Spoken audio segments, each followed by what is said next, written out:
Hello, good evening, and welcome to the Talkin Kop. It's Thursday, the 10th of October.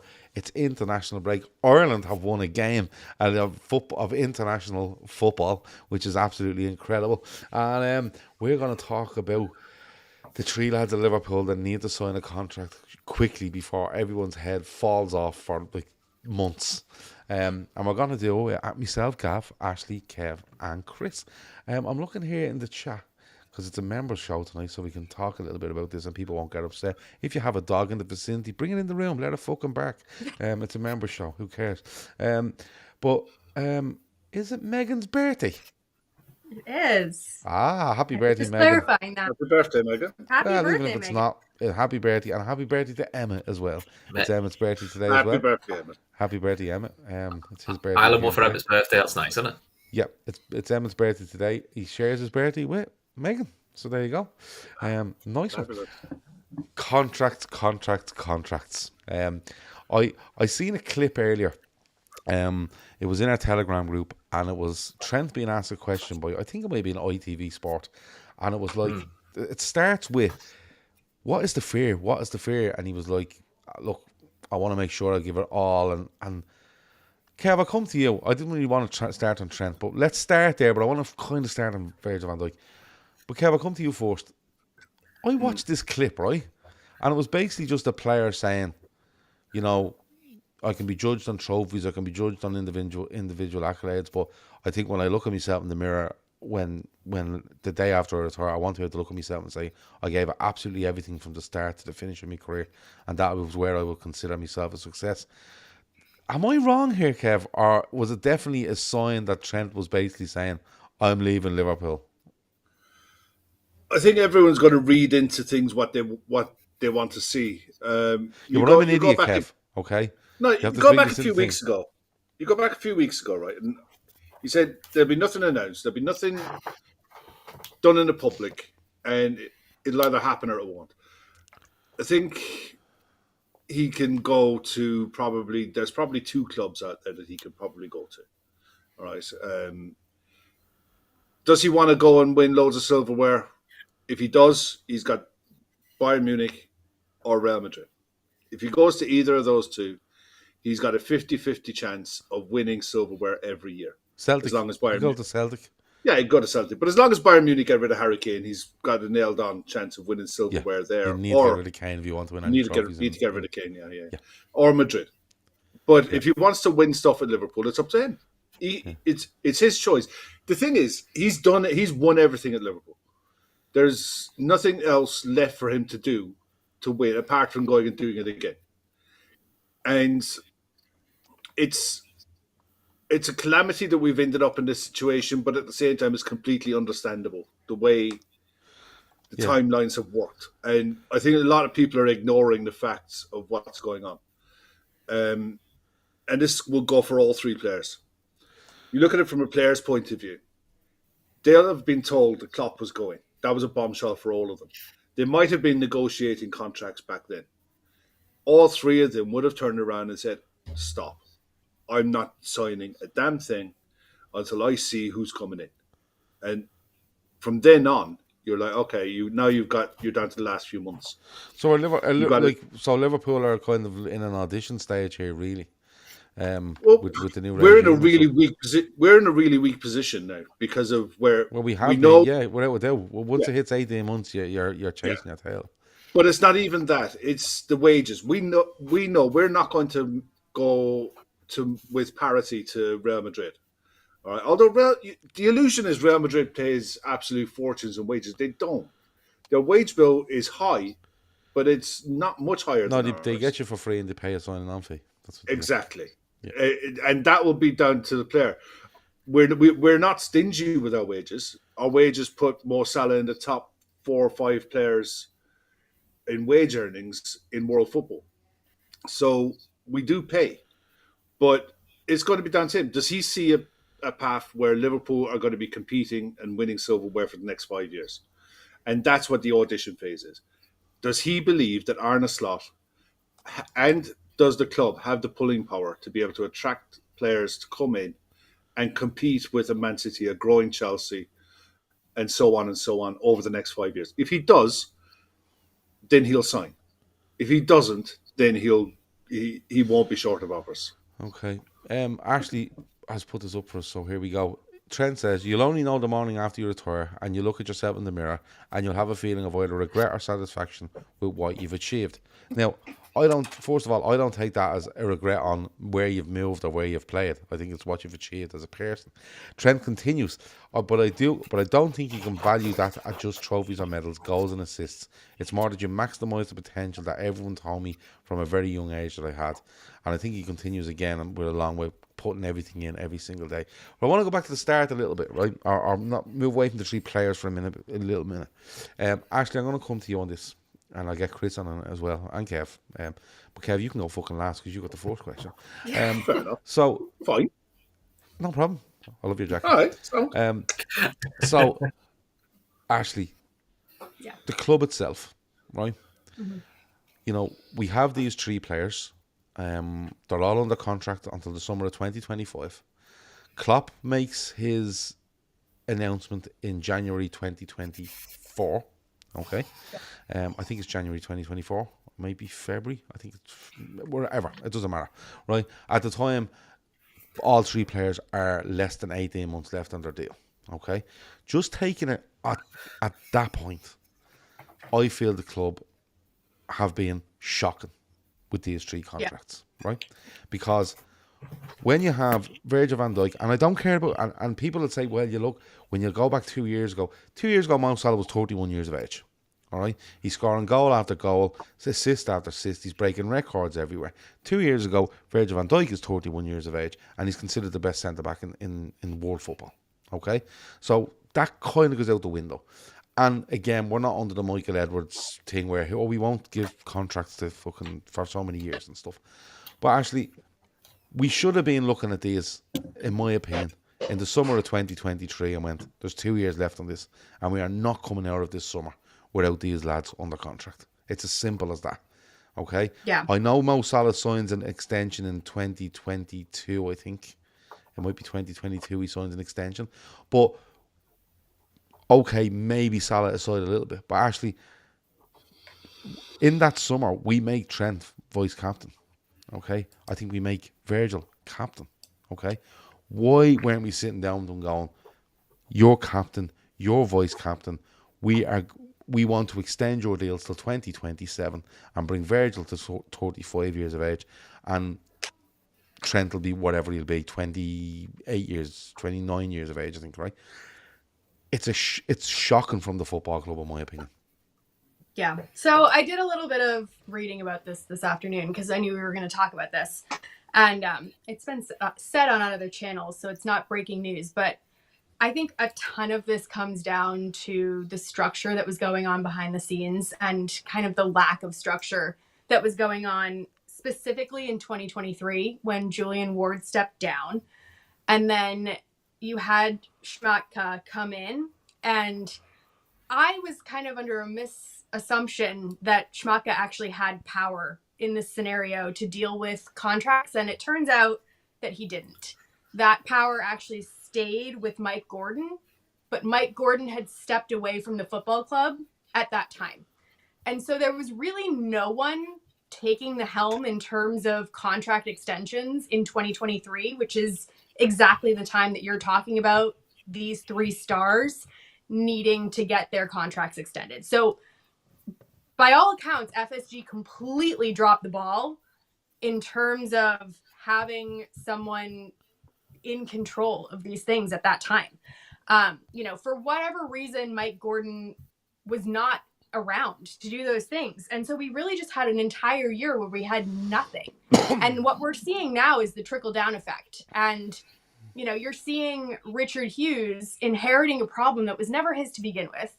And he's just picking up the pieces that were left behind. And, I hate to kind of put blame on Klopp, but he was kind of in a power vacuum at that point in time. And I think that it was kind of up to him to maybe initiate some of those talks. I think, it shouldn't have been on him, but it was. He was the one that had the power at that time. And whether or not he wanted to take that on, he was the leader and nobody was leading the ship. There was literally no one steering the ship during that crucial time period. And I think that's why we are where we are right now. Very fair. Chris, you know, if I was to sit down with one of the main people at Liverpool and just basically turn around and go, listen, you've been shocking in this, lads. You know, this should have been done around 2023. And it's not a hindsight thing. Like, I've said it so many times, Chris, when you get to 18 months out, my head goes when it comes to contracts. You know, and a lot of people will sign them and some people won't. But my head goes with contracts when there's 18 months to go. Do you know the sort of way? And but could Liverpool point to things like, look, there was uncertainty under Klopp in 2020, in the summer of 2023. Is it summer of 2023 he makes Virgil captain? Yeah. Is it? Yeah, yeah it is. Yeah, it is, because that's when Henderson and all these boys live. Yeah, and we get the new midfield in. Yeah.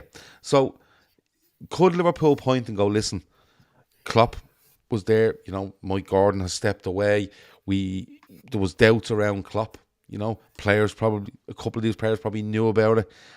We couldn't get these contracts over the line because there was uncertainty there. We got to the next stage and then Klopp had to announce he was going. These players then said, look, I want to see where I am. And the power of the player kind of nearly doubled in effect, because not only are they running down the amount of time they have, but secondly, they're now looking at what we're doing and we're trying to restructure a club at the same time. Or do you go back and say, no, hold on, these are probably the three of the most important players you've had in the last 6, 7, 8 years, and they're all sitting there at 2025, and we should be absolutely nailing down these lads in 2023 and not let it get this far? My thought generally is, if Mike Gordon's taken a step away, which he did because he was looking at potential investment and a few other things, that is, you should have had your shit in order before you left. To me, it's poor management. People blame the owners, like Efeshin and what's his face, John W. Henry. But ultimately, Mike Gordon and Billy Hogan, they're the top running the day-to-day club. Yeah, you should have had shit in order. It's very old-fashioned to give a manager that much power and not having anyone to lean on to it, which is probably why he got burnout. There is some mitigating factors that they probably didn't expect Klopp to leave, so they may have started negotiations with Van Dijk and Salah, and I could, to a point, understand them saying we want to see what's going on. But not be funny, whoever the manager is, they're going to want Trent Alexander-Arnold. The fact you made him vice captain, which you're basically telling me your heir apparent to being captain. So, as Kev said, he's won everything he can at Liverpool, but he hasn't won everything he can at Liverpool being the captain and a local lad like Gerrard did. And I'll be honest, you would think that's probably an ambition of his, is I'd love to win the league and Champions League again, but me lifting the trophy as the captain. So the Trent's the one that I can't really square off, because like, you could have got it done. And if that meant you throw a bit more money at it, then do you know what? Kind of, this is what you do when you don't have yourselves in order. You can't just say, you can't keep using an excuse of, yeah, but you know, we didn't know this, we didn't know that. Yeah, but some stuff you can plan for. And guess what? Managers do leave. And you did know Mike Gordon was going to wait for a bit. And you did know you hadn't got a replacement in for Julian Ward. So you kind of should have got that sorted before you stepped away. Or put that onus on a Billy Hogan or whoever. You know, not just go, well, Klopp's there, it's all sorted. So I'll be honest, if all three, I'm quite blasé now about the whole thing. If they go, they go. Good luck trying to get it organised, and you know, you'll have very little leeway from fan bases about, it's going to cost a lot to replace him. Give a shit. Go and get it done. I'm kind of quite blasé about it. It's going to cost you more to replace him than what you're going to pay them. Yeah. So I'm a little bit now, put up or shut up now, and we can all do the thing about Michael Edwards, and look, Michael Edwards was good at what he did, but people do forget, before Michael Edwards left, we weren't the best at selling players, and the whole model was sell players for a decent premium to reinvest in the squad, as well as using, you know, some other ways of doing it. And when he left, he wasn't fantastic at doing that, because if he was, certain players, the likes of Harry Wilson and all that, would have been sold years ago. Because the money Harry Wilson went for was a fee he was offered a couple of years beforehand. So ultimately now, there are times you can try and be clever and find value in the market, but you're not at that point now. You now is get the job done or get them sold, and you've already missed the get them sold option now because they're literally you've got to get them signed, you lose them for a free because no player and people do the just sell them. You have to get the player to agree to it, and there's no way the manager's going to make him sit in the reserves. It's not the 90s now. You can't do. You just won't get away with doing that now with the money they're on. So.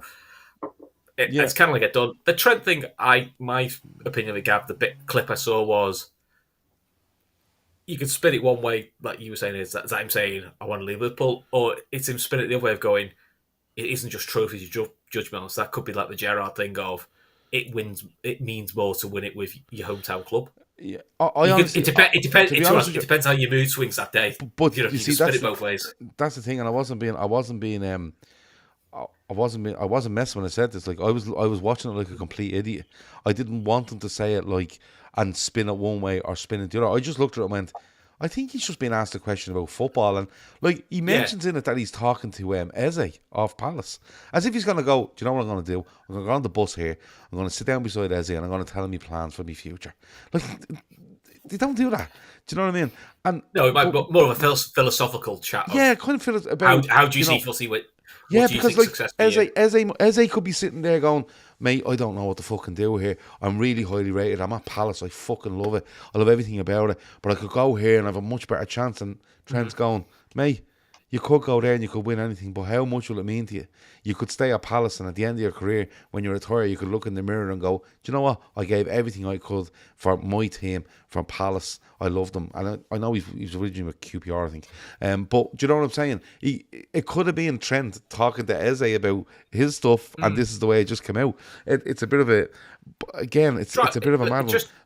But also, what you don't want it to be is, and Neil Axon said this, and he's right, in my opinion, is you don't want this long goodbye bollocks where, this is his last European game, this is the last time they'll play at Stamford Bridge, this is the last time they'll play at the Emirates, because eventually that shit gets tired and that shit becomes a big distraction. Yeah, and a big pressure, I agree. A bit of added pressure you don't need. And in hindsight, looking back, I think the Klopp announcing he was leaving, which, look, he couldn't keep that quiet because it was going to get out once it was out. But I think that was playing on players' minds too much, that they wanted to win it for Klopp, and I think that pressure also told a little bit. Yeah. I listened to the same show you listened to, and I agreed with that. I did agree with that as well, because I don't like this long goodbye, as I think was the words Neil might have used, and I think he's correct. I think it starts being, I think the football becomes a sideshow to, events off the pitch, and that shouldn't be the way it is for the vast majority of the time. Kev, when we look at this and we talk about, how bad would a club not to do this, and they could have, say, mitigating circumstances. We have to get into the chat here, Kev, of the club are trying their best, right? Yeah. And the player are trying their best, and the player's asking for what they feel is fair, and the club mightn't feel that's fair, and this is where you start taking sides, and I'm not a big believer in taking sides. Let them do their business, and whatever happens, right? But is there an element of it where the club probably thought, listen, we're confident that we'll get this done, right? And I know the players probably said, look, we want to just see this manager bed in. Absolutely fine. Let him bed in. We feel we'll show you our project. We believe in this manager. And there's a confidence there, which is probably still there. Or do we have to start looking at, listen, the club aren't offering enough money, or the player is asking for too much, and then we're at a loggerhead where we could have said last summer gone, make your money on them. If you feel you're not confident in getting these deals done, make your money. But the player can simply sit there and say, you're not making your money on me. I have a year left, and I'll fucking sit for a year. And if you want to use me, use me. If you don't, you don't. Because I'm getting a big deal in January to go to a Madrid, a Bayern, a PSG, wherever it wants to go. But again, this can be spun any way, Kev, can't it? It can be a case of confidence, or they're at loggerheads and the player has the power to just sit and go, I'm not going nowhere. And I'm not saying that that's what's happened, but you kind of have to bring that scenario up. Look, the business of football is a horrible, ugly thing. And it is. And I hate it when it's done in public. When the last talk of Mo Salah was leaving, his agent, I just blocked him in the end. I blocked him on social media because I just couldn't be bothered with the riddles and the nonsense. the end of the day, I just want to watch the club. I want to watch the players, and I want to watch players who want to be at the club. Ultimately, to me, I just had a quick look actually because Danny Carvajal got injured the other day. Everyone will have all seen it. Within hours of that injury, Real Madrid extended his contract to 2026. He's on 200,000 a week. Okay, Trent is on 100. Yeah, 220,000 euro a week. Trent is on probably par. He's on about the same. Trent's on 180,000 pounds a week. Yeah. Now he'll be asking for a little bit more than that, but it won't be much more than that because look at Danny Carvajal's record and the fact that he's one of the best players in the world still at his age. So I don't think Trent is going to leave from money. It's not going to be about money. It's not going to be about length of contract because he's 25 years of age. If he wants a new challenge, that's one way of looking at it. If he wants to experience what Gerrard didn't, because Gerrard was offered multiple times by different managers to go to Madrid, to go to Italy, I think, at one stage. Different clubs in England. Yeah, plenty of clubs came in. Yeah, plenty of clubs came in for him and he never did. Eventually he went to the retirement home in Los Angeles. But maybe he wants to do that. The other side of it is, we've seen it this week. Phil Neal was recognised for his achievements at the club. Jamie Carragher has 700 not games played for Liverpool. Trent, with the volume of football that's being played at the moment, can hit that number. No doubt in my mind. If he wants to stay at Liverpool for his career, he can become one of, if not the highest appearance holders at the club. And he will go down forever in a day as a club legend. And the choice is up to him. It's not going to be a monetary issue, whatever decides that contract with Trent. The other two, I think, is purely and simply down to length of contract. Again, it's not a monetary issue. And I think the club are wary because Virgil van Dijk, 33, still the best centre-back in the world. The club will have had an eye on Thiago Silva, would be my one to look at. When Thiago Silva left PSG, come to Chelsea, everyone said, can he still do it? And he could. He did for a year. And he was at 38. And the cliff came and it fell off. They'll also look at Casemiro. Casemiro left Madrid, massive meta hole, one of the best holding midfielders in the world, fell off a cliff when he went to Manchester United. There has to be a bit of nervousness around a 33-year-old Virgil van Dijk offering him, he's on 220 grand a week at the minute. If they offer him the same on a 3-year deal, are the club worried that there's a cliff there for him? But you see they have to be wary about that as well. Yeah, you see, my argument against that is, right, you're already taking the hit on Virgil van Dijk at 220 grand a week, right? So what you're doing is when you get to 2025, if you give him to 2027, what you're saying is you're gonna risk 20 million quid in wages, right? Mm-hmm. Roughly that 220, yeah, around 20 million quid in wages, right? You're gonna risk that 20 million in wages, and you might still get Virgil van Dijk till he's 36 years of age, right? And he'll still be absolutely fine. The bigger risk for me is that you take Virgil 220 and you tell him you're not getting anymore, and he walks, right? Now you have to buy a centre back, right? And if you're buying a centre back, you're paying way more than 20 million quid, right? Oh yeah, 100%. You're paying way more than 20 million quid. Plus, if he's coming in to replace Virgil van Dijk, anyone that hasn't got a bidet for a brain is walking into Liverpool going, by the way, I'm Virgil van Dijk's replacement and I want 200 grand a week. So now your risk of 20 million on Virgil, okay, has now turned into a £100 million risk because the guy coming in is still a risk. You've never seen him play in a Liverpool shirt. But if you keep Virgil for 2 years, you can bring someone in next summer and say to Virgil, this is your heir apparent. This is the guy, right? And Virgil, listen, you're going to play 24, 25, you're playing. 25, 26, you're playing. And 26, 27, this guy is going to take over in stages and you're going to help us. And Virgil van Dijk at that stage is 10 years a Liverpool player and he's Mr. Liverpool. I think it's a much, much, much safer bet to go with Virgil and pick. Oh, I agree. And pick your solution, over the next 18 months rather than go to get rid of him and bring someone in because it can be an unmitigated disaster. I agree with you, but that's the gamble. The gamble is, do you bring in a Bastoni, for example, pay the salary, look at his age. Okay, we're going to have we'll have a 5-year contract in him, and we'll probably extend it by 2 years during the contract. And Virgil goes, and we just turn the page on that part of Liverpool's history, or do we do it your way? Either way, something's going to happen, and the club are in a position now where they're going to have to make this decision. I think he's, out of all of them, I think he's the easiest one to do, because you look at his injury record, you look at his performance levels. He's the easiest one to turn around and say, "Yeah, we give you 3 years." Yeah. Even if you give him 3 years with an option of a fourth. I think he's the easiest. My opinion is he goes in 25, give him a 2-year extension to 2027 with an option to 2028. And I don't think that we bring him up to 37. I think he'd be absolutely fine. And it's for me, it's one way you just turn around and you say, get it done. Actually, one person we haven't mentioned in all this is Arne Slot. And Arne Slot, this isn't of his making. 100%. He's come into a situation a little bit like Richard Hughes. The only thing I would say is that Richard Hughes and, Michael Edwards, etc., knew well in advance they were coming into Liverpool and knew this was a priority, and it's their fucking job to get it done, right? To be blunt about it.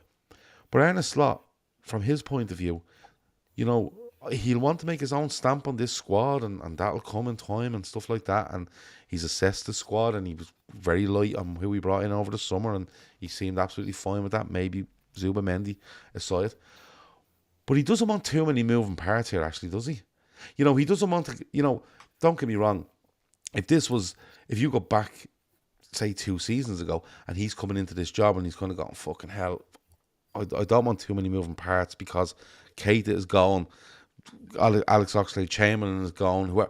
These 3 or 4 players are definitely leaving the club. And that was Klopp's kind of moving parts where he had to bring other people in. But in a new job, Arne Slot, a year in, doesn't want to have to rip up everything he could possibly achieve in this year and go, Jesus, centre back, right back, and right side of midfield, 3 of our best players in the last 7-8 years, and now have to start again. And it nearly puts him on the back foot, regardless of what he does this season. Arne Slot has to want this sorted as well. Yeah, well, I'm sure he doesn't like having to answer these questions weekly about contract renewals, and I'm sure that he would much rather have these contracts sorted. But, it's worth looking at the other side of the coin, I guess, and saying, it's not my belief, but he might feel like a clean slate is something that might be interesting to him. A lot of those players that we're talking about, whether it's Virgil, Trent, or Mo, I mean, they're Klopp players through and through. And, it just depends if Slot is using those players because they're world class and they're available to him, or if he feels like he can really integrate them into what he sees going forward. You would think, given their qualities, especially their leadership qualities, that he would be able to integrate them into his system. But I don't know. I don't know what his head is like. And I'm sure FSG would probably make the argument that we all thought that rebuilding the midfield wasn't possible when Fabinho and Henderson left, and they were able to do that successfully, at least in retrospect, within about 1 year. So again, not my perspective, but if you were FSG, I could see the argument about, we've done it before, we could do it again. What that would cost, I don't know. But I think the one thing that I'm worried about overall is the leadership continuity, especially if we're talking about kind of Robertson and Allison also in the fringes of this team, sort of as fading lights maybe going forward. And I genuinely think that we wouldn't be in a pretty bad place leadership-wise if we were to lose 3-4 of those guys in one season. Maybe you could replace them with up-and-coming talent, but that feels like a lot. That feels like a lot of change to me. And, like I said, I can make the argument for FSG, but it's not my perspective on things. It's funny you say like the FSG perspective on things, because, we know how FSG work, what they take in, they spend, right? And, You know, if you think about it, if you're going to let, like, FSG have no track record for turning around and saying, right, let these 3 players go that are worth this amount to us. Forget financially. They're worth this much to us as in the side. And they've no track record to go, it's okay if they go, lads, don't worry about it. We'll put up the 200 million quid it's going to take to replace them, because they need replacing. Do you get me? Now, unless you're going to go down the road of, you know, we're going to go and we're going to sign a £40 million centre back because we think has the ability to go to a 70, 80, £100 million player, and we're going to do the same at right back, and we're going to do the same with a winger. We're going to go and sign Kudos for 80 million, and we're going to spend 40 and 40, so we're going to spend 160 instead of 200. They've no track record of doing that, and they love, like, it would have been less surprising if FSG had turned around this summer and went, listen, put it out there, we're taking offers for all these 3, because we are not losing our fucking money on them. We're taking 50 million a piece, right? And you can argue the numbers if you want, but we're taking 50 million a piece and we're using that to rebuild this side. They don't have the track record to turn around and go, let them all go in the end of 2025. Because no matter what Liverpool do this season,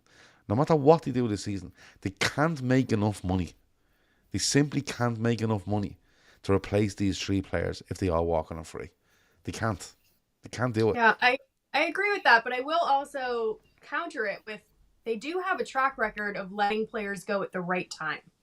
Where, you know, if they, and again, it might be that they don't want to let these players go. They might have looked at their medical history and the numbers that they're reaching right now, and they might have wanted to look at those numbers for this season kind of independently. They're new guys in the building. They might have wanted to see for themselves if Virgil and Mo are worth the money or if Trent's worth the money. But if you look historically at some of the players that FSG have let go, they're big names, but they were let go arguably at the right time. You know, you look at Sadio or Firmino or Wijnaldum, they kind of all, they peaked at Liverpool and then they didn't peak when they left. You know, they gradually declined, and they, however they determine those things, they have metrics for doing that. And, you know, at some point we probably will need to just take our hands off and trust the process, as much as it might break our hearts. Yeah, well, no, I agree. I think, and it's one of those nearly where you need to see what happens and then kind of get the fallout from it and what comes out before you can kind of make an absolute judgment on it as to who done what or who didn't do what. Chris, we talk about, you know, what these players mean to us, both, you know, as a fan or in the team, and financially is probably the last one you think of, regardless, but definitely here because of the length of time left in the contract. We're looking at 3 zeros here, you know, regardless of how much you rate them. And Kev touched on it earlier, and he said, look, I think VVD might be the easiest one to do. Where are you on this? And look, I'll put it out there first of all. I don't think Trent signs a new deal, right? I just don't think he does. I think we're scarily close to the cliff edge here, where it's just too late to get positive out of this, right? I think we're scarily close to it. I think Trent Alexander-Arnold. I actually think Trent Alexander-Arnold is probably looking at going, if Van Dijk is captain for the next 2 or 3 years, I'll be 29 or 28 being captain, and is it enough? You know, he probably wants to be Liverpool captain, but the person standing in his way is probably the best defender that's ever played with the club. I don't think he signs, and I don't think Salah signs either. I'm with Kev. I think the one that does get done is Virgil van Dijk, because he's captain, and I think there's something about him where he just wants to end it at Liverpool. He wants to be known as Liverpool defender, Virgil van Dijk, you know, and that's it. Nothing at the end. I think the other 2 are really difficult, and I don't think they happen. But I'll go around there. I'll start with you. I'll go to Kev. I'll go to Ashley, and we'll finish up. But that's where I am on it. I'd love if all 3 did, but I think 1, and I think it's a maximum of 1 at this stage. And I want to be so wrong, Chris. By the way, I think it'll be at least 2. I think, but I agree, Trent's the most difficult. It should have been the easiest, to be honest. It should have been done ages ago. I think the only thing stopping the Salah deal getting done is, I don't think it'll be the finances. I think it's the length.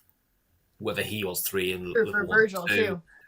Yeah, I think both of them are length of contract deals, and I kind of feel there are ways of manipulating that, and even saying that it's 2 of an option of an extra year as long as you hit X amount of targets. And Salah signed a shorter contract. I mean, the last contract Salah signed was shorter than he reportedly wanted.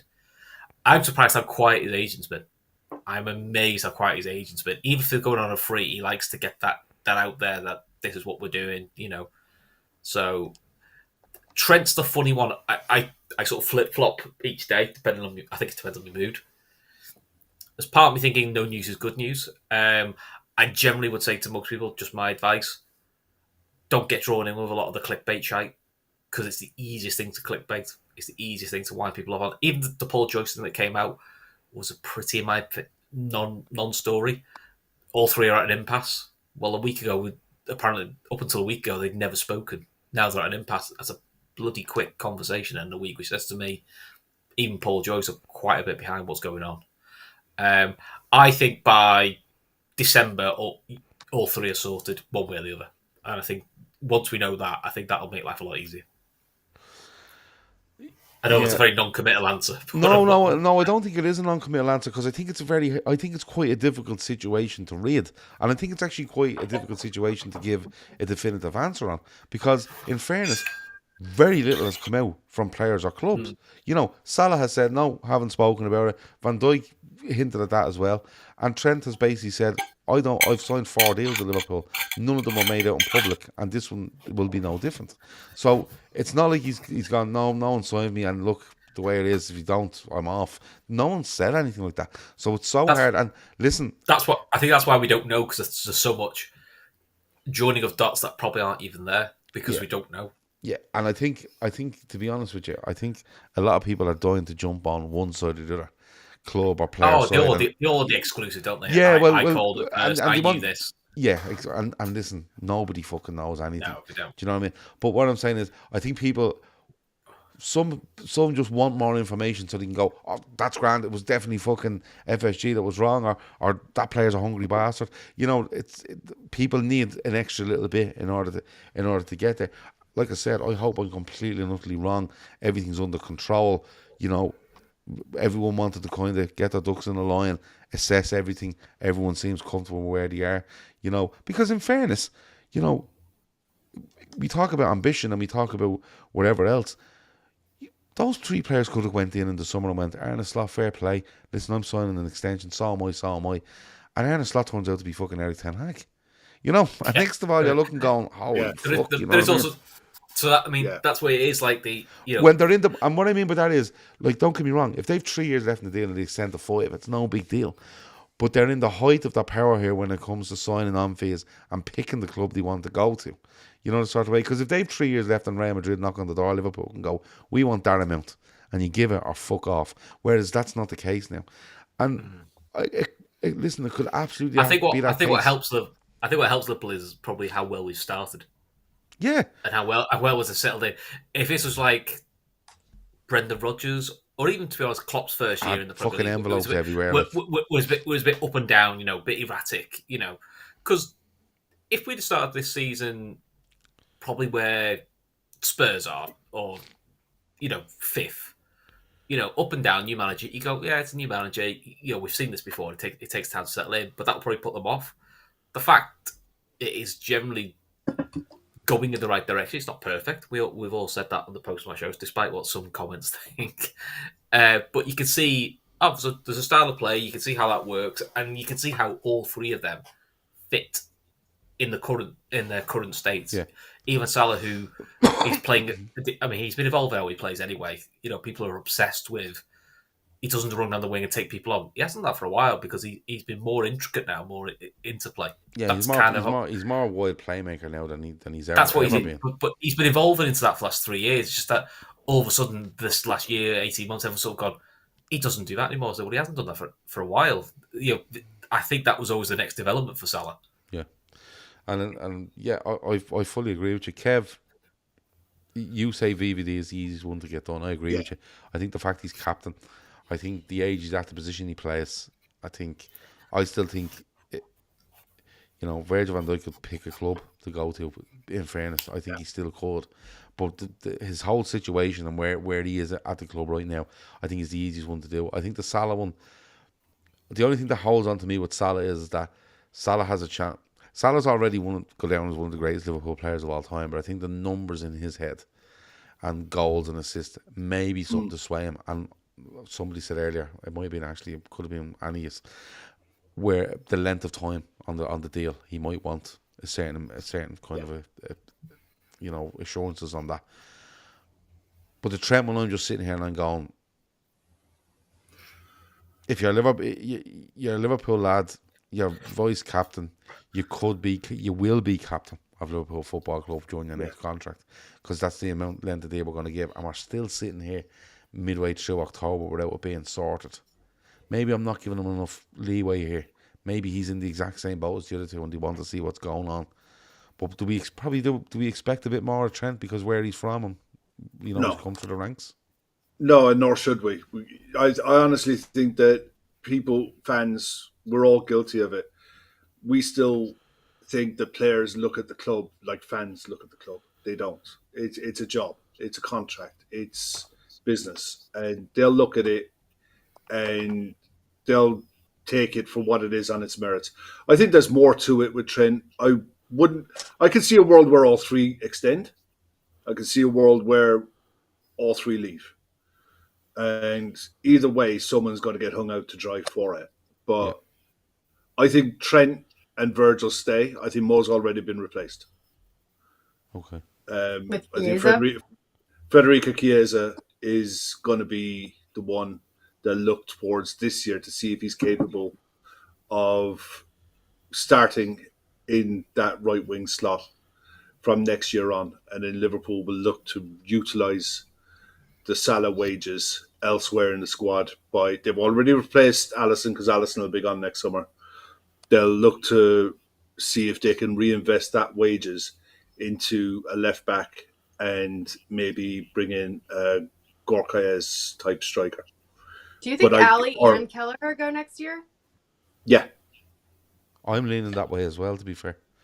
Yeah, I'd be gobsmacked. I will be absolutely gobsmacked if Alisson is still at the club next summer. It'll be an ultimate failure of the club to have him. As much as I love him and as much as I think he's the best keeper in the world, his hamstrings are made of glass.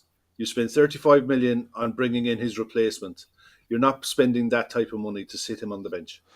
You see, the reason I'm leaning towards it is because I think the situation that's going on right now has kind of shone a light on what could come down the line, i.e. Alisson. He's the next big taxi off the rank, and he's the one under contract in 2027. And next summer we're sitting going, he's 2 years left. And the January after that we're going, he's 18 months left, and then we're all at sea. With a goalkeeper that can still command quite a bit of money across Europe or whatever he wants to do. And I think the guy that's brought in, originally it was meant to be 2-year loan with Bournemouth and stuff like that. I'm with Kev. I think both of them leave next summer. I think Alisson and Kelleher go, and I think you'll end up with Mamardashvili and Yaros as your two main goalkeepers. And that's not me wanting either of them to leave. People need to get that right, because people think, he was on that podcast and he was saying he wants both of them out. Not true. What I'm saying is, just looking at the way the ground is being laid here, that's where I think it's going. That's where I think it's going to end up. Yeah.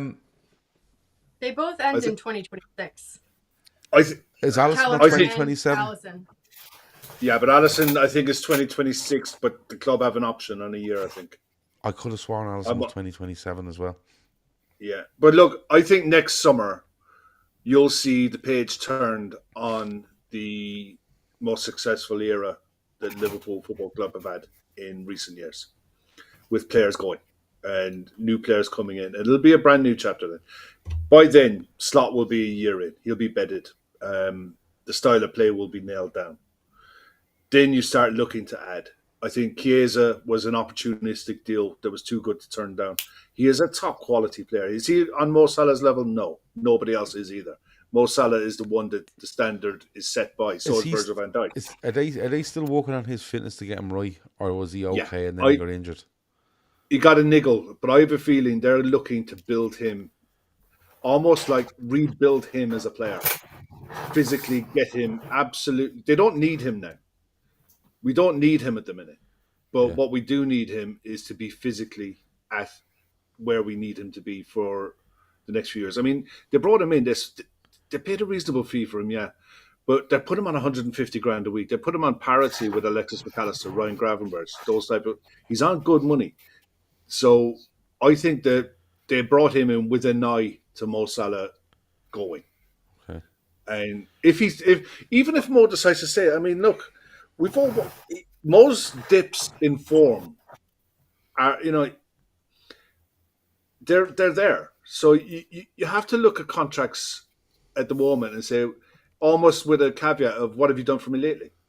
It's like you can't look at Mo Salah is not going to produce the goals that he produced in his first year or two at the club. He's just not. That player isn't there Well, anymore. he's He's guarantee you consistent. Mo Salah scored in 25 goals in all He'll competitions every season. yeah, he probably will, and that's fine. Can you replicate that? Can you replicate that across the other 5 players?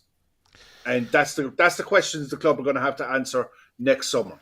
They're going to have to work on a way of replacing him with having 6 forwards at the club who combined can give you 85, 90 goals. They'll look at it that way because they know they're not going to get the day. I think the days of, I mean, Haaland is the exception, but across the rest of the league and across Europe in general, it's a combination now. Goals are coming from a combination, and they look at a forward line rather than an individual. And I think the way that we're going to start looking at when we come to replace, we looked out with Mo Salah. Nobody saw that coming. Nobody in their wildest dreams thought that he was going to be this.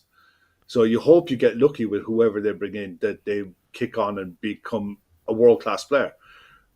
But ultimately, you're going to have 6 forwards, 6, 7 midfielders, 8 defenders, 3 keepers. And it's a case of building a squad and get a commitment from the squad to say, like Klopp was always saying it, you signed on for this 12 months and then we'll assess it again. And that's what the club will do. Everyone is signed on for this year and then it'll be assessed at the end of the season. But yeah, I think 2 stay. I think Trent stays and I think Virgil stays. Okay. Before we finish up, I have to give you a shout to Football Prizes, who do sponsor shows on this channel. And funny enough, the latest offering from Football Prizes is a signed and framed Trent Alexander-Arnold jersey with a nice picture collage as well. Tickets cost $3.95. You can get them at the link that's in the show description, whether you're watching now or listening later. The link to the show is there, and you can all the description, and you can see it at the very, very top. We've got some stuff from Hippia, Agar, Kwanzaa, Carragher, Arbeloa. There's a lot going on in this prize, and in fairness to them, they're supporting Cash for Kids as well. So I think it's something like 20% of all sales from this kind of promotion. The Trent Alexander-Arnold goes to Cash for Kids as well.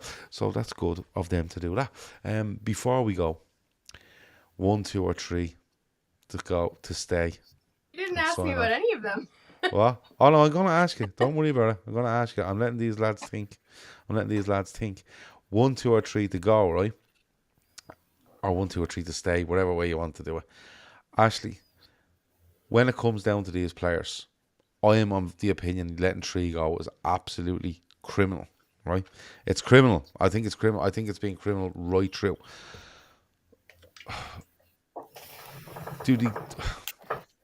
You can't see 3 of them go. Can you? No.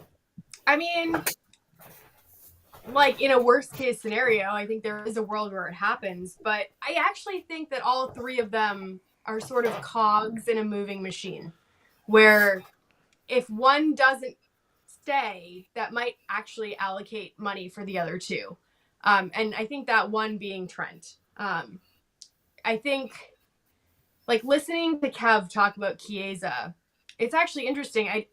I kind of agree that they did sign him as a bit of a replacement for Mo, but I don't necessarily think that means that Mo is out the door. I think what it means is that Mo doesn't have the power he would have otherwise had in contract negotiations. Because I think if we had no one and our understudy was Doak. I think Salah's agent and Salah himself could probably make the argument that you're screwed without me.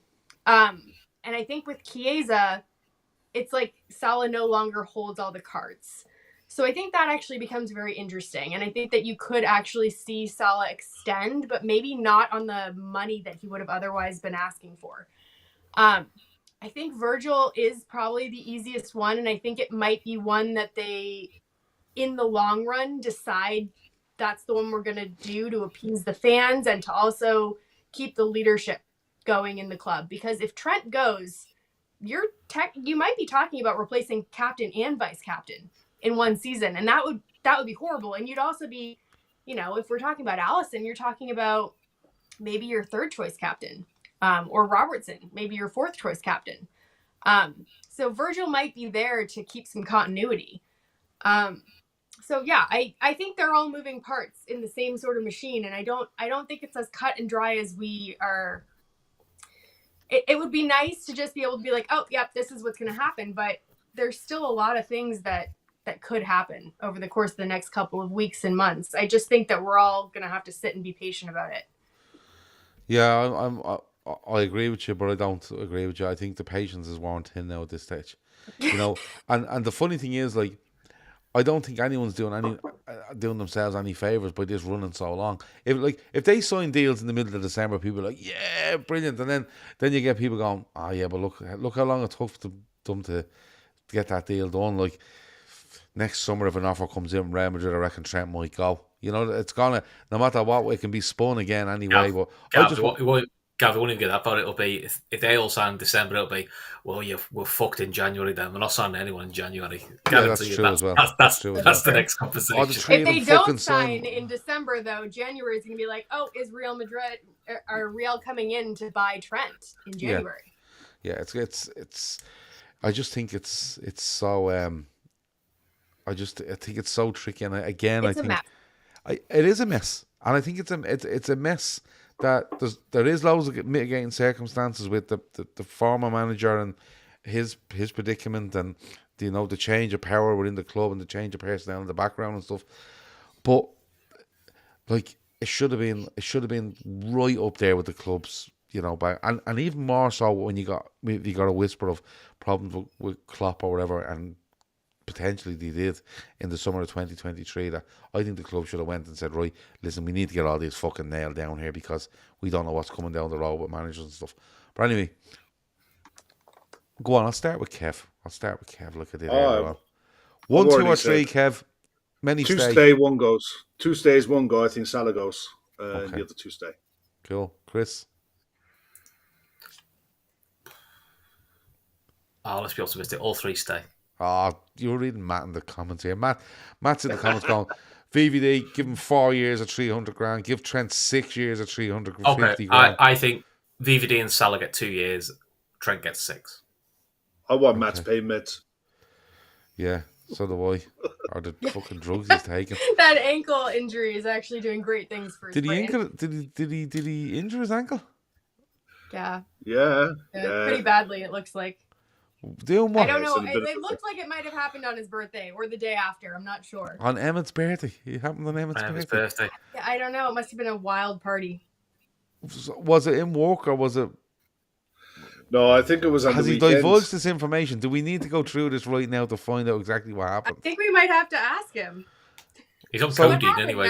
So I'm out of the loop here because of being very busy. But so tell me what's happened here. Did he just report an ankle injury and leave it at that? Oh, he's got a brace on his leg. Him in a boot. Give over. What did he do? I'd say he fell over. Codeine is on his he's on the baby meds. He says grade 3 ligament sprain day after turning 40, stepping out of a piece of farm equipment. Oh, here we go. Claim. He jumped off a tractor. For God's sake. Where there's blame, there's a claim. That's all I'm going to say, Matt. One of the greatest TV adverts of all time in Ireland. Where there's blame, there's a claim. And they're one of my favourites. You know, there's one where they put the camera really low down on the floor, and then what they have is they've like this wet floor cone, yellow cone, Yeah. and the background's all blurred out, and you see this woman. You can just see a blurred version of a woman in like a business suit coming down the stairs, and then she turns the corner, slips, falls. Nothing's fucking wrong with her. She could simply get up and go to work, but she doesn't. And 100 grand. By the way, right? Completely off topic. Who have I asked? Ashley, I haven't asked you. How many stay? Because I've something else I want to talk about. I think 2 of the 3 stay. I think that Ashley. I know. Well, I want all 3. Don't mind him, Ashley. He's only doing that because I fucking do Matt want says. all 3 to stay, though. I'm not influenced there. I do want all 3 to stay, but It's all on you now, Ashley. That's it. I think Trent's head has turned, and I think that if Trent goes, they might actually extend Mo. I don't. I think if Trent stays, then Mo doesn't get the extension, and it's just Virgil and Trent. So I think, like I said, it's sort of like a seesaw where one influences the other. Well, I'm gonna have to get a definitive answer of you here. Who stays? I think Mo and Virgil actually stay. I think Trent goes. Okay. Wow. I think Virgil stays and the other 2 go. That's where I am in it. And that's that. Anyway, more important things, right? I was watching CNN last night because the big storm was coming in Florida, right? I tried to watch Fox. My God, the most miserable shower of people you will ever fucking come across. What is going on there? There was a guy sitting there and he's just like this. Yeah, there's a storm coming. Yeah, and no, it's going to hit the land and it's going to be very, very bad. And I was like, does this guy's face move at all? He was about 70. I was like, he hasn't got Botox. Botox, apparently. Botox to death. Honest to God, right? So bad. So I was like, can't watch this. CNN. Went on to CNN. I was like, well, it's not bad. And, you know, the coverage is good, right? But then the ads are fucking incredible, right? Because when I was watching the World Cup, right, on TSN, it was all about the Ford and I'm so sorry. Right, the Ford and the this and that, right? But then it was like, so I really liked those ads because you knew it was coming. It was like all the big kind of trucks, right? It was all trucks during the World Cup, right? Because mostly men are watching the World Cup, and then it's like, show them fucking trucks. They'll buy them during the World Cup, which is cool. This one, these were ads for all these different two types of things, right? One, they actually make ads where they go, see that senator? He's a fucking prick. Don't vote for him. He's terrible. Don't vote for him. I'm fucking telling you. And it was one where it was like, I thought it was like a clip for a Netflix show, but it was like, see Dr. Dominguez, he's awful. Don't go near him, right? And I was like, is this fucking real, right? So then the next round of ads came around. Clearly, they'd moved away from the political shit.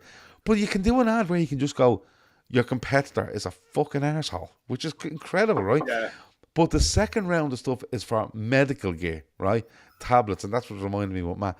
Tablets and stuff, and it was like, now, listen, these tablets are the business, right? They're fucking great. Take them. Like, there won't be a bother with you. But if you've shown signs of heart attack, fucking stroke, you know, yeah, if your whole body goes numb, right?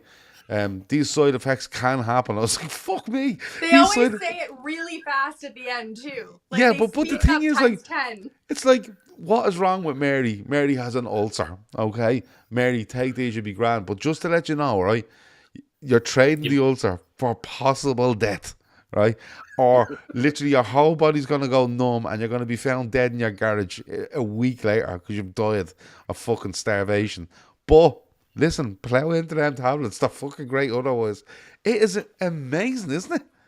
Like, well, then they'll follow it up with an ad for like triple stuffed pizza crust something that's going to give you diabetes. Yeah. And then they'll give you, you know, the attorney that will then help you. Yeah, with Better your Call claim Saul in comes the on next the thing. ad. Yeah, It's great. yeah. It's all, But it's like, all a story. It must be a thing. It must be a thing, right? Where they go, listen, basically doing that about tablets, and Mary may die of starvation because she's collapsed in her garage because her whole body's gone numb from these ulcer tablets, and people are sitting at home going, fucking poor Mary. But they're not thinking about the fact that she's dead. It was that she died hungry. So then they bring in the food straight away and people go, I'm absolutely starving. Right, so what I'm going to do is I'm going to fucking ring Domino's. Right, because I'm not going to be Mary. Mary is not going to fucking get the better of me. It is so fucking good. It's so like honestly, forget programs, right? You know, people go watch The Wire, watch fucking Sopranos, watch Breaking Bad, watch whatever, right? Or whatever the newest one is at the moment, Penguin or whatever. Don't pick anything on the US TV, right? Disregard what it fucking is and just watch the fucking ads. It's fucking so good. And do you know what? People go, YouTube, you should do watch-alongs for American football and things. Don't. Watch fucking standard US TV and just comment on what the fuck is going on. Because it is absolutely incredible. It's my new favorite It's a miracle thing. we're alive at all over here. Yeah, It's fine. yeah. But now, I have to say, right, I have to give a mention, I have to give a shout out to Sky News in the UK, who are covering the storm, whatever it was called, right? Hurricane. It was a storm. Weren't they calling it a storm? Bit of wind. A bit of wind. Great dry now. If you put your washing out on that, it'd be dry. Hurricane right? Milton. Hurricane Milton, awful name. Milton, of course, being like a disinfectant for kids' bottles, and you know when they're kids. Anyway, I was watching Sky TV. Right, first things first, they've put a fella out in the storm, right, in literally like the lightest rain jacket you could find. He's nowhere. Refuses to wear the fucking hat, right? That's the first thing. So they cut to this guy who's on a boat in the harbour in fucking Tampa Bay, right? And they're like, yeah, this fella, such and such is his name on TikTok, right? And they go to him and they're like, where is he? You can see the boat, right? There's no sign of this fella. Next to the ball, right? A zip opens on the top of the boat and his head just sticks out from this zip, right? It's like some, like you put your head in your jumper and then pull the zip down. This head appears and he's like, yeah, man, I'm going to stick it out. I reckon I can survive. It won't be a problem. Or like, why? Right? Anyway, that's weird enough. So next of all, it cuts back. It cuts back to this girl and she's like, now, President Biden has basically said it's a matter of life and death. What you basically need, if you're staying where you're staying, get a permanent marker, write your name, your fucking address, your next of kin on your arm, because if you stay, you're going to die, right? So we need to know where to send the body, right? And it's like, yeah, and given all these warnings, next of all they go, we cut across now to Mick, whatever his name was, and he's like, he is in wherever it was happening, and he goes, and he's going to stay there, and you're like, and he's standing there, right, so fucking happy with himself, and he's just like, yeah, my house is made of concrete and it's got a really nice roof on it and I have some food and I have some battery packs and I have a GPS unit in case my body floats away and people know where my body is, and they're like, yeah, but you know there's these warnings coming out. Yeah, but I don't have kids and our wife and this is my homestead and you know, I'm just going to see how I get on. And then your woman just keeps coming back and going, yeah, but you realise how fucking dangerous this is? And he's like, yeah, like, we did have a storm. Have you met people from Florida ever? But this guy, no matter how bad the information got, right, he just kept going, yeah, you're dead right in what you're saying. Because then at one stage he goes, yeah, we've had water in the house. I think it was maybe 5 foot of water the last time. But look, we've had water. It's fine. Drains away.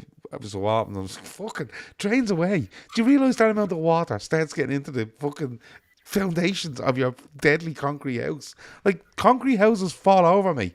They're not impenetrable. You know what I mean? It was just mad to watch. Just part and parcel of living in Florida. It's so fucking good. So from now on, I don't want to have any recommendations on this show is great. I want to know what channel shows the best ads. Right? What's the best advert you've seen? Yeah. So literally, I'm not, lads, between the four of us, right? No one's listening. I'm not going on my IPTV now, and I'm just going through US TV, and I'm just fucking hitting it, and I'm just sitting there watching the ads, and I just find it incredible. You're still watching Airline?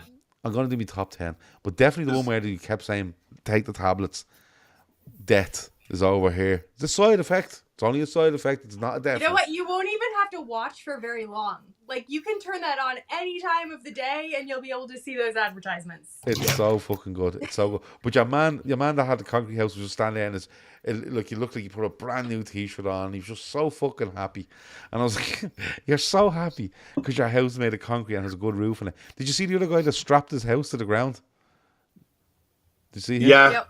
I'd love to know what happened the next day. What are they called? Like the strappings that you put on the back of your truck, basically. Yeah. He just bought 4 of them and went, Mary, fuck that over the top of the house there, and I'll tie it to the nearest tree, and we'll be absolutely fine. They've got like pegs in the outside of their in their lawn that are there for that purpose. Yeah. They do that all the time for hurricanes. It's like it's just a normal thing they do. It's fucking I know a guy who lives in look, the Irish version of that would be, there's a big storm coming, what are we going to do? Someone go and get shrink wrap, pallet wrap, and we're just going to fucking pallet wrap the whole house. They do that too. And if it blows away, at least it's all stays together, and we can just bring it back in one go. It's amazing. You look at the stadium, you look at the Tampa Bay Stadium, that roof was wrecked on it, but that roof isn't like a metal roof or anything. It's like a nylon material that they cover over the stadium with as a roof, because you can imagine it's an indoor stadium, but it's not. It's not like the Millennium Dome or anything, or the Millennium Stadium in Cardiff. This roof is kind of designed that if there is a hurricane, it will blow away. Yeah, it's just the way it's designed. But I know a guy who was in Fort Myers, and he was in his RV, and he strapped it down. And I asked, what happened? What is that? He said the strap, the anchors that are on next to his so house, incredible. Right? It's so the anchors are 6 feet deep into the ground, and then it's like 10 truck straps along the RV, and is literally tied down.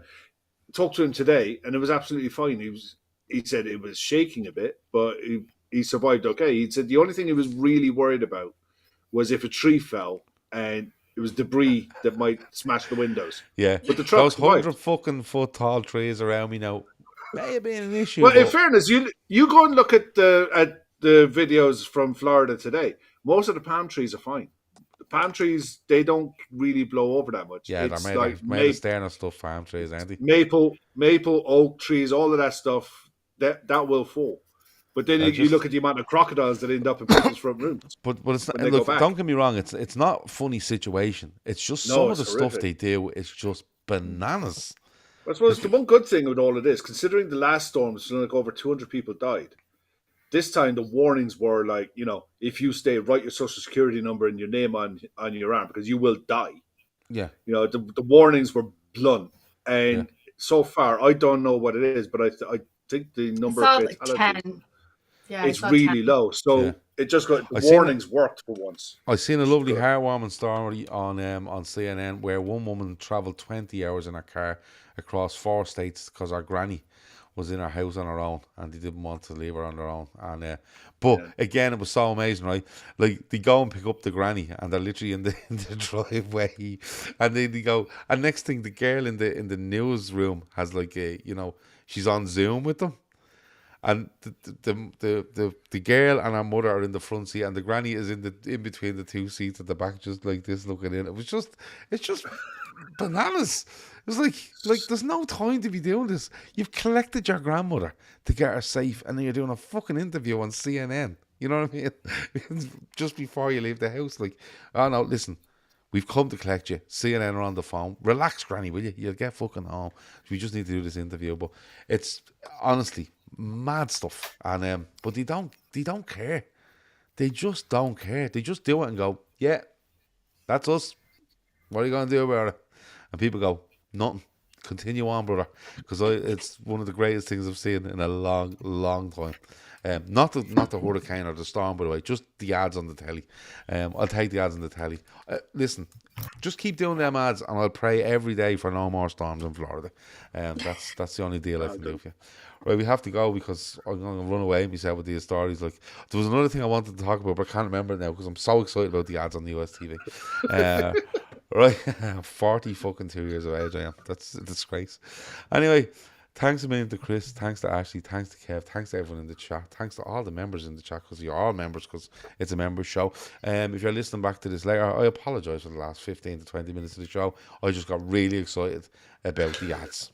Talk to you in a bit. Over now.